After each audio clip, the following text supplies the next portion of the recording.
Hi guys, it's Michael here today I'm going to be showing you my covert chapstick lockpicks.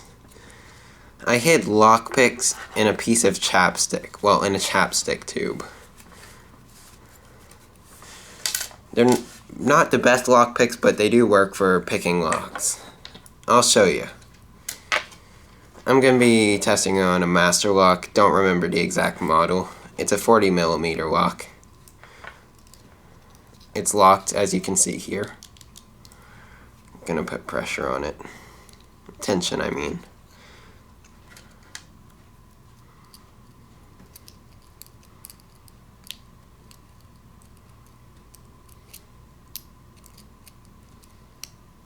Got it. That's me picking a lock with the chapstick tube. Thanks for watching, and we'll see you next time. Bye.